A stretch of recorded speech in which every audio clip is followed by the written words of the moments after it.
এই মুহূর্তে গুরুত্বপূর্ণ একটি খবর, পাঞ্জাবে বিস্ফোরণ, মৃত্যু এক সন্দেহভাজন জঙ্গির। অমৃতসরের নৌসেরা গ্রামের কাছে বিস্ফোরণ, বিস্ফোরক নিয়ে আসার সময় বিস্ফোরণ। বব্বর খালসা জঙ্গি সংগঠনের সদস্য বলে দাবি পুলিশের, সক্রিয় রয়েছে আইএসআই। ঘটনাস্থলে উচ্চপদস্থ পুলিশ কর্তারা, ঘটনার তদন্ত শুরু করেছে কাম্বো থানার পুলিশ। আপনাদেরকে আরো একবার জানিয়ে রাখি, পাঞ্জাবে বিস্ফোরণ, মৃত্যু এক সন্দেহভাজন জঙ্গির। অমৃতসরের নৌসেরা গ্রামের কাছে বিস্ফোরণটি ঘটেছে। বিস্ফোরক নিয়ে আসার সময় বিস্ফোরণ। বব্বর খালসা জঙ্গি সংগঠনের সদস্য বলে দাবি পুলিশের, সক্রিয় রয়েছে আইএসআই। দাবি পুলিশের, ঘটনাস্থলে উচ্চপদস্থ পুলিশ কর্তারা, ঘটনার তদন্ত শুরু করেছে কাম্বো থানার পুলিশ। চলে যাব বাসবের কাছে। বাসব, পাঞ্জাবে এক সন্দেহভাজন জঙ্গির মৃত্যুর খবর আসছে এবং বিস্ফোরণ ঘটেছে।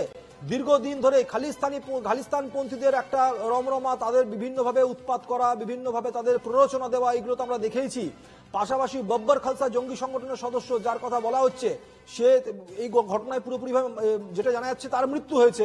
এখনো পর্যন্ত তদন্তে কি কি বিষয় উঠে আসছে? তদন্তটা সেটা হচ্ছে বিস্ফোরক আনার সময় বিস্ফোরণে একজন মানুষের মৃত্যু। সে কিন্তু ভারতীয়, যে মারা গেছে, আই রিপিট, সে ভারতীয়, এমন নয় যে সে পাকিস্তান থেকে আসছে। কিন্তু ঘটনাটা ঘটেছে পাঞ্জাবের যে নৌসেরা অমৃতসরের পাশে, অমৃতসরেই একটি গ্রামে, এবং সেটা পাকিস্তান সীমান্তের খুব কাছাকাছি। যার জন্যই বিষয়টা খুব গুরুত্বপূর্ণ। যারা পুলিশ, গোয়েন্দা, সেনা, বিএসএফ সব মিলিয়ে যে মতামতটা, সেটা হলো যে এই অঞ্চলে খালিস্তানপন্থী বব্বর খালসা তারা খুব সক্রিয় এবং তাদের পিছন থেকে মদত দিচ্ছে পাকিস্তানের গোয়েন্দা সংস্থা আইএসআই। গোয়েন্দা না, পাকিস্তানের গুপ্তচর সংস্থা আইএসআই। তো সেই ব্যক্তির মৃত্যু হয়েছে আর বিস্ফোরণটা হয়েছে, কিন্তু সেটা খুব বড় আকারের বিস্ফোরণ না, কিন্তু মানুষটা মারা গেছে। সে বব্বর খালসার সঙ্গে যুক্ত, এটা হচ্ছে পুলিশের প্রাথমিক অনুমান। সুমিত, বাসব, আমরা দেখেছিলাম যখন পেহেলগাঁও হামলার ঘটনা ঘটে, তারপর থেকে কিন্তু বিশেষ করে এ নিয়ে তুমি আগেও বলেছিলে, রাজস্থান থেকে শুরু করে, গুজরাট থেকে শুরু করে এই সমস্ত এলাকাগুলিতে যে সমস্ত পাক চরগুলো ধরা পড়ছিল বা যে সমস্ত এজেন্টরা ধরা পড়ছিল, মূলত তারা কিন্তু কোথাও না কোথাও আইএসআই কিন্তু সেখানে মদত মাথামারি করা, আইএসআই একটা যোগসূত্র খুঁজে পাওয়া, পাক হাই কমিশনের যোগসূত্র খুঁজে পাওয়া, এই মাথামারিগুলো চলেইছে। এখনো পর্যন্ত আইএসআই এর কিন্তু নিজস্ব কাজগুলো ভারতের মধ্যে সেটা সক্রিয় রয়েছে। এই ঘটনাগুলো কিন্তু তারই প্রমাণ দিচ্ছে আবারও ভাবে। হ্যাঁ, এটা একটা বিষয়। যখনই ইন্ডিয়া পাক এই দুটোর যখন টেনশনটা শুরু হয়, তখনই ধরপাকড় শুরু হয়, এবং ধরপাকড়টা জেনারেলি সীমান্তবর্তী এলাকায় চলে। কিন্তু এইবারই প্রথম দেখা গেল যারা ভারতের মোটামুটি এলিট সমাজের মানুষ, তারাও কেউ কেউ জড়িত তদন্তে, এরকম প্রমাণ পাওয়া যাচ্ছে। যেমন দিল্লি থেকে গতকাল একজন সিআরপিএফ কে ধরা হয়েছে। এর আগে আমরা জানি ইউপি বা জ্যোতি মালহোত্রাকে ধরা হয়েছে। এরপরে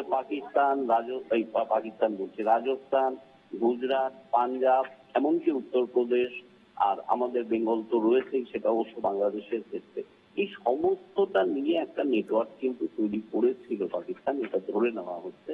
যার জন্য ভারতের যারা কমন সিটিজেন, একেবারে কমন, আমার আপনার মতো বাসে চড়ি, অটোয় চড়ি, এই অটোওয়ালা, বাসওয়ালা, কোনো একটা ক্ষেত্রে হয়তো কোনো সবজির দোকান দিচ্ছে বা কেউ রাস্তার পাশে হোটেল চালাচ্ছে, এরাও দেখা যাচ্ছে কোনো না কোনো ভাবে তাদের তথ্য দিচ্ছে। কয়েকদিন আগে গুজরাটের একজন স্বাস্থ্যকর্মীকে ধরেছে, সেও তথ্য দিচ্ছিল। এগুলো অবশ্য সবই সন্দেহ এখন পর্যন্ত। তোমার সাথে কথা বলবো। এই মুহূর্তে আমাদের সঙ্গে যুক্ত হয়েছেন অবসরপ্রাপ্ত সেনাকর্তা সব্যসাচী বাগচি। সব্যসাচী বাবু, আপনাকে স্বাগত এনকেটিভিতে। সব্যসাচী বাবু, পাঞ্জাবে বিস্ফোরণ হয়েছে, মৃত্যু হচ্ছে এক সন্দেহভাজন জঙ্গির, বব্বর খালসা সংগঠনের সদস্য বলে জানা যাচ্ছে এখনো পর্যন্ত। কিন্তু তার থেকেও গুরুত্বপূর্ণ বিষয় যেটা হচ্ছে দাঁড়িয়ে, যে আইএসআই যোগ পাওয়া যাচ্ছে। আইএসআই এর মাথামারি কিন্তু এখনো পর্যন্ত কোনো অংশ কম হচ্ছে না। আমরা পেহেলগাঁও হামলার পর থেকে দেখেছিলাম যে একাধিক পাক এজেন্ট কিন্তু তারা ধরা পড়েছে বিভিন্ন জায়গা থেকে, গুজরাট শুরু করে রাজস্থান। এখন বব্বর খালসা সদস্য, যে খালিস্তানিপন্থী যে অন্যতম জঙ্গি সংগঠনের মদতদাতা, তারা, তাদের জঙ্গি এখনো পর্যন্ত সক্রিয় রয়েছে, আইএসআই সক্রিয় রয়েছে। ইন্টেলিজেন্স কি কাজ করছে?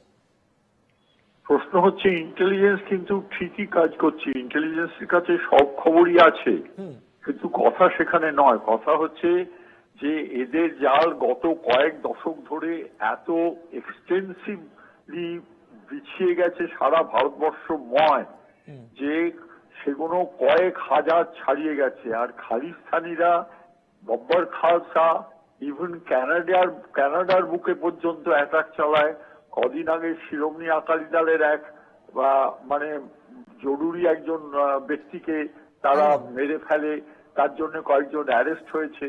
তো এই যতক্ষণ না পর্যন্ত আমাদের দেশের অভ্যন্তরে আর এই সমস্ত যে পাকিস্তানি বিচ্ছিন্নতাবাদী শক্তি স্লিপার সেল হিসেবে কাজ করছে, লুকিয়ে কাজ করছে, ততক্ষণ পর্যন্ত আমরা কিন্তু এটাকে নিশ্চিত করতে পারবো না।